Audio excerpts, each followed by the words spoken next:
Selamat pagi, selamat siang teman-teman. Yang kita akan bahas terkait dengan revolusi industri. Sebelum abad ke-18, sistem perekonomian masyarakat Eropa sangat bergantung pada sistem ekonomi agraris. Akan tetapi, setelah memasuki abad ke-18, terjadi perubahan besar dalam pola hidup masyarakat Eropa.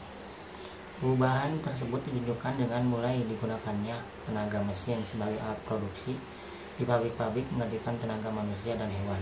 Perubahan inilah yang disebut dengan revolusi industri. Sehingga revolusi industri dapat dikatakan sebagai suatu peristiwa yang mengubah sistem ekonomi agraris menjadi sistem ekonomi industri yang menggunakan tenaga mesin sebagai alat produksinya, menggantikan tenaga hewan dan manusia. Sebelumnya dikenal alat-alat mekanis dan otomatis. Masyarakat Eropa bekerja dengan menggunakan alat-alat manual, menggunakan tenaga manusia, dan masih mengandalkan kecepatan kedua tangan dan kaki. Artinya, alat-alat tersebut tidak akan berfungsi dan bekerja jika tidak ada tangan dan atau kaki.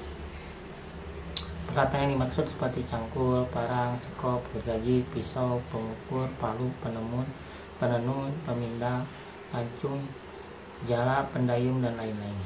Pada masa evolusi industri, peralatan tersebut jarang digunakan sebab telah ditemukan mesin pemintal, mesin tenun, lokomotif, dan sebagainya. Semua mesin tersebut bukan digunakan oleh tangan dan kaki, tapi oleh mesin uap. Dengan demikian, pada masa revolusi industri terjadi penghematan tenaga manusia. Setelah revolusi industri terjadi, perbedaan pola hidup masyarakat sangat terlihat sekali. Latar belakang revolusi industri. Adapun sebab-sebab di latar belakang terjadinya revolusi industri tersebut adalah sebagai berikut. Keamanan dalam negara Inggris yang mantap. Mantapnya kondisi keamanan negara Inggris pada sekitar abad ke-18 sehingga menjamin seluruh segi kehidupan masyarakat Inggris pada masa saat itu. Begitu pula dengan ekosistem ekonomi masyarakat Inggris yang dengan tenang dan tanpa rasa takut menjalankan roda perekonomian mereka. Mulai berkembangnya kegiatan kewirausahaan dan manufaktur. Perkembangan masyarakat Eropa sebelumnya revolusi industri hidup dalam sistem perdagangan yang masih menggunakan uang dan sistem barter. Kegiatan-kegiatan produksi dilakukan di rumah-rumah atau kerajinan rumah, homes di industri. Di Perancis dikenal dengan istilah gilda, yaitu bengkel kerja dan pusat usaha. Setiap orang yang akan memesan barang-barang dapat menghubungi gilda. Alat-alat yang dihasilkan oleh gilda adalah alat rumah tangga, alat kerja pertanian, dan sebagainya. Gilda baru bekerja apabila ada pesanan. Perkembangan selanjutnya dari gilda ini adalah munculnya minat yang luar biasa dari masyarakat Inggris terhadap tempat pengolahan yang lebih memadai seperti pabrik. Dari minat inilah muncul kegiatan ekonomi manufaktur di mana para pekerja tidak lagi bekerja di rumah-rumah melainkan di tempat-tempat khusus yang disediakan pengusaha sebagai tempat produksi. Inggris memiliki kekayaan alam terutama batu bara dan biji besi. Kekayaan SDA Inggris seperti banyaknya ditemukan batu bara dan biji besi telah membantu Inggris dalam mengembangkan industrinya karena batu bara dan biji besi sangat diperlukan dan dalam proses produksi. Batu bara dijadikan sebagai alat bakar mesin-mesin dan biji besi diperlukan untuk industri berat.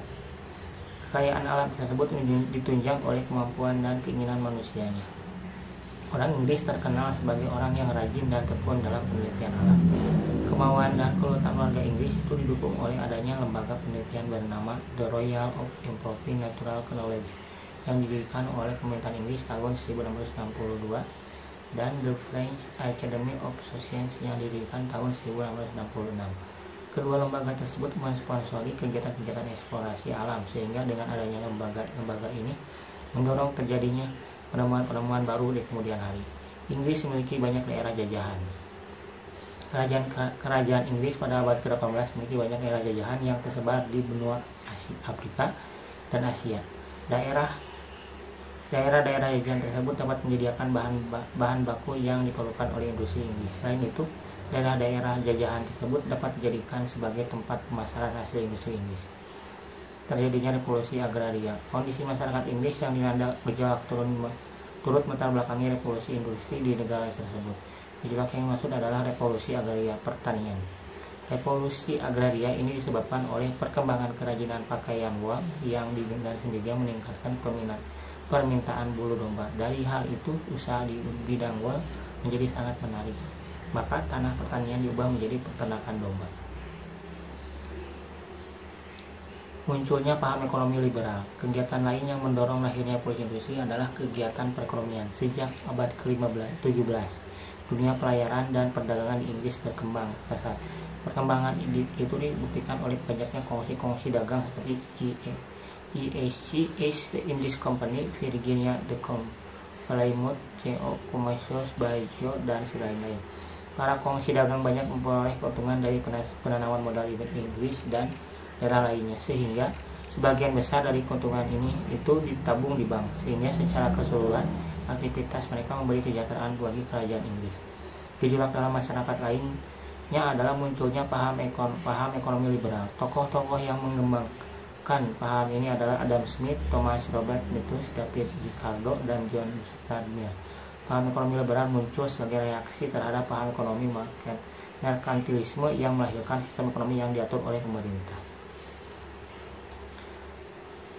Perkembangan ilmu pengetahuan dan teknologi.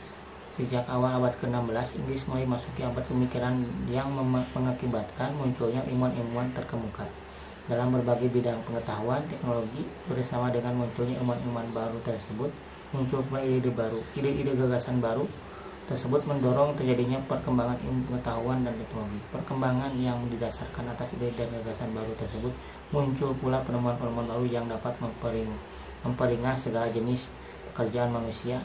Dengan temuan-temuan baru inilah revolusi industri dimulai.